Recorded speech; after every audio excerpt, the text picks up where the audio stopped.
ओम शांति। नया साल हम सभी बाबा के बच्चों के लिए एक नया अवसर, एक स्वर्णिम अवसर लेके आ रहा है। हमें पता है कि अब कलयुग अपने अंतिम चरण में है और यही वो समय है जिसमें हमें पूरे कल्प का, जन्म जन्मों का भाग्य बनाना है। और अगर हम अभी चूक गए तो फिर कल्प कल्प के लिए चूक जाएंगे और अपने इतने बड़े भाग्य को भी खो देंगे। इसलिए बाबा कहते हैं, बच्चे, हे आत्मन जागो, अज्ञान निंद्रा से जागो, आलस्य को त्यागो और ये सांसारिक चीज़ों में, मैं और मेरे में जो हम फंसे हुए हैं, इससे न्यारे बनो और ज्ञान रूपी नेत्र को खोलो और मुझसे संपूर्ण वर्षे को प्राप्त करके अपने भाग्य को उज्जवल बनाओ, वो भी पूरे कल्प के लिए। तो हमें इस नए साल को बहुत अच्छे से अपने जीवन के लिए वरदान बना देना है। और नए साल की शुरुआत ही अव्यक्त मास से होती है, जो मास हमारे लिए वरदानी है, जो मास हमें सहज ही सब पुरुषार्थ में उन्नति देने वाला है, वरदानों से भरने वाला है और शिव बाबा, ब्रह्मा बाबा की 100 गुना मदद का पात्र बना देता है। और अगर हम वर्ष की शुरुआत में अच्छे से पुरुषार्थ करते हैं तो उसका बल हमें पूरे साल तक मिलता रहता है। कि अभी हम देखेंगे संसार में किसी भी वस्तु में, किसी भी वैभव में, किसी भी संबंध में वो सुख नहीं रहा है और ये संसार अब ज़्यादा दिन तक नहीं चलने वाला है।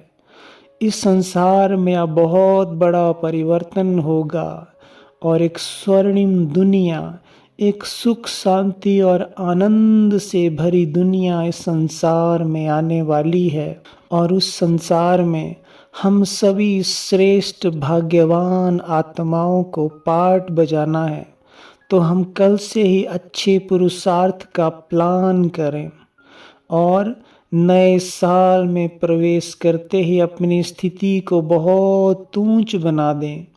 और हमें ये पता होना चाहिए कि जो जनवरी मास है वो इतना पावरफुल, इतना वरदानी मास है कि आप अपने बड़े से बड़ी कमजोरी को, बड़े से बड़े पुराने स्वभाव संस्कार को भी सहज थोड़े पुरुषार्थ में परिवर्तन कर सकते हैं। तो जो भी कमी कमजोरी है उसको बाबा को लिख दें कि इस मास में हमें ये स्वभाव संस्कार चेंज करना है और उसका चार्ट रखना है। और हमें फर्स्ट डिवीज़न में पास होना है ताकि हमें अपने भाग्य पर और जो भी हमारे आसपास है उन्हें भी हमारे भाग्य पर नाज हो कि भाग्य हो तो इन जैसा। जब हम इस संसार से शरीर छोड़ें तो हमें भी और सर्व को भी हमारे भाग्य पर नाज हो। स्वयं भगवान भी कहे, वाह बच्चे वाह, कितना श्रेष्ठ भाग्य है तुम्हारा। और हम 2 युगों तक, जन्म जन्मों तक उस श्रेष्ठ भाग्य की प्रारब्ध को भोगें। हमें अगर अच्छा पुरुषार्थ करना है तो उसके लिए मुख्य 4 पॉइंट हमें याद रखने हैं। और अगर हम उन पॉइंट्स को अभी से ही अच्छे से फॉलो करेंगे तो निश्चित रूप से हमारा पुरुषार्थ बहुत अच्छा होने लगेगा और हम फर्स्ट डिवीज़न में पास हो जाएंगे और सतयुग आदि में ही अपने उस श्रेष्ठ भाग्य का आनंद ले सकेंगे कई जन्मों तक। तो पहला, हमें रोज अमृत वेला अच्छे से करना है और कम से कम आधा घंटा बहुत एकाग्रता से, बहुत प्यार से, समान में टिक कर बाबा से अमृत वेला योग लगाना है और ये अमृत वेला योग हमारा अखंड हो जाए, चाहे जैसी भी परिस्थिति हो, लेकिन हमें अमृत वेला मिस नहीं करना है। दूसरा, हमें रोज अपने दिन की कार्यशैली को शुरू करने से पहले एक बार मुरली अवश्य बहुत अच्छे से सुननी है। सेंटर पर जा सको तो बहुत अच्छा, क्योंकि जो सेंटर पर जाकर संगठन में पवित्र वातावरण में मुरली सुनते हैं, जो संगठन में जाकर मुरली सुनते हैं, उन्हें पूरा दिन बाबा का बल मिल जाता है।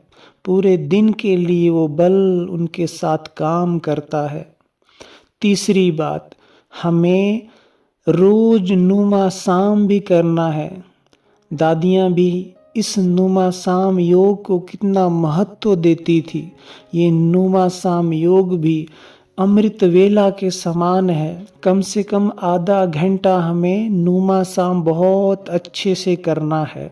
चौथी पॉइंट, इसमें मुख्यतः 2 पुरुषार्थ है। अगर हमें अपनी स्थिति को बहुत अच्छा बनाना है, अगर हमें आने वाली परिस्थितियों को बहुत सहजता से पार करना है, उनमें पास होना है और अचल अडोल बनकर, ब्रह्मा बाप समान बनकर उनमें पाठ बजाना है, उनमें पास होना है और बहुत शक्तिशाली बनना है, तो हमें दिन में साइलेंस में रहने का अभ्यास करना ही है। ये हम सभी नोट कर लें। बिना साइलेंस के अभ्यास से हमारी स्थिति श्रेष्ठ नहीं बन सकती है, हमारी पुरुषार्थ में स्पीड नहीं आ सकती है, हमारे संकल्पों में सिद्धि नहीं आ सकती है, हमारा योग, हमारा पुरुषार्थ, हमारी स्थिति कभी भी पावरफुल नहीं होगी। इसलिए हमें कम से कम 2 घंटा या हो सके तो 4 घंटा दिन में साइलेंस में रहने का अभ्यास करना है। और साइलेंस में रहने के लिए सबसे अच्छा समय है सुबह और शाम। 2-2 घंटा साइलेंस में बिताएं, मन से भी मौन, मुख से भी मौन।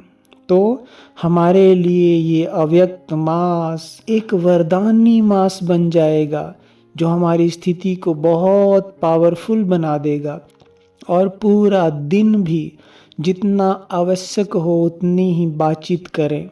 व्यर्थ सोचने में, बातें करने में इस अमूल्य समय को ना खोएं, क्योंकि सोचने और बोलने से बहुत सारी एनर्जी हमारी ख़त्म होती है और जो योग का बल हम जमा करते हैं वो धीरे धीरे नष्ट होने लगता है। इसलिए जितना ज़रूरी हो उतना ही सोचना है, उतना ही बोलना है, बाकी मन को मौन रखना है, ज्ञान चिंतन में रखना है, श्रेष्ठ सम्मान में रखना है, बाबा की याद में रखना है। तो ये सब हमारे मन के मौन को और गहरा कर देंगे। और चौथी बात में दूसरा पॉइंट, रोज हमें जो बाबा के महावाक्य मिलते हैं या जो हम अव्यक्त मुरली पढ़ते हैं, उसका कम से कम हम कुछ पॉइंट्स पर रोज चिंतन करें। जब भी आप फ्री हों तो रोज किसी न किसी मुरली पर, चाहे वो अव्यक्त मुरली है, डेली साकार मुरली है, उस पे हमें किसी न किसी ज्ञान की पॉइंट पर मनन चिंतन जरूर करना है, मंथन जरूर करना है। ये मंथन हमारे जो पुराने स्वभाव संस्कारों के जो बीज पड़े हैं, जो कालिक है विकारों की, जो घाव हैं, उनके लिए मलहम का काम करता है। और वो जो पुरानी स्मृतियाँ हैं, वृत्तियाँ हैं, विकारी स्वभाव संस्कार हैं, वो इस ज्ञान बल से मिटने लगते हैं। जब हम ज्ञान का चिंतन करते हैं, मनन करते हैं, तो हमारा मन पावरफुल बन जाता है और जो पुराने संकल्प हैं, 63 जन्मों के स्वभाव संस्कार हैं, उनकी छाप भी हमारे चित्त से मिटने लगती है। और ये चिंतन हमें बहुत आगे बढ़ाता है, हमें बल देता है और परखने की शक्ति, निर्णय की शक्ति को, साइलेंस के बल को बढ़ाने में मदद करता है। तो ये 4 पुरुषार्थ हम कल से ही स्टार्ट कर दें। कल 31 है और इस साल का अंतिम दिन है, और अगर हम अंतिम दिन से ही अच्छी शुरुआत करेंगे तो निश्चित रूप से आने वाले मंथ की, अव्यक्त मास की भी बहुत अच्छी शुरुआत हो जाएगी। और अव्यक्त मास अगर हमने बहुत अच्छे से सफल कर दिया, उसे वरदानी बना दिया, तो पूरा साल भी आपका बहुत अच्छा पुरुषार्थ होगा। और आप देखेंगे इस मंथ में जो अच्छा पुरुषार्थ हमने किया उससे कितनी प्राप्तियां हमें होंगी, कितना परिवर्तन हमारे अंदर आएगा। लेकिन हमें दृढ़ता से ये 4 बातें फॉलो करनी है, तो हमारा फर्स्ट डिवीजन सतयुग में, स्वर्ग में निश्चित है। हम फर्स्ट डिवीजन में पास होंगे और वहाँ भी हमारा पद, हमारी पोजीशन, हमारा भाग्य भी सदा आगे रहेगा, फर्स्ट डिवीजन में रहेगा। और कल्प कल्प के लिए नूंद हो जाएगा, और कल्प कल्प सब हमारे भाग्य पर नाज करेंगे। कोई अप्राप्ति नहीं होगी, हमारे सब भंडारे भरपूर होंगे और बाबा की दुआएं, ब्लेसिंग, वरदान हमें सदा के लिए प्राप्त हो जाएगा। हम जन्म जन्मांतर के लिए भरपूर हो जाएंगे। तो यही वो समय है, हमें इस समय जागना है। और जितना हम जागेंगे उतना ही सब आत्माएं हमारे द्वारा परिवर्तन होने लगेंगी। चाहे वो हमारी वंशावली है, चाहे वो हमारी भक्त आत्माएं हैं, चाहे वो समाज में हमसे जुड़ी हुई आत्माएं हैं, उन्हें भी हमारे इस पुरुषार्थ से बहुत कुछ प्राप्त होगा। प्रकृति भी सतो प्रधान बनने लगेगी और हम बाबा के इस कार्य में गुप्त सहयोगी बनेंगे और बहुत बहुत पुण्य, बहुत बहुत दुआओं के पात्र बन जाएंगे, अपने भाग्य को बहुत श्रेष्ठ बना देंगे। तो इन 4 पॉइंट्स को लिख लें और अच्छे से इनका अभ्यास शुरू कर दें। ओम शांति।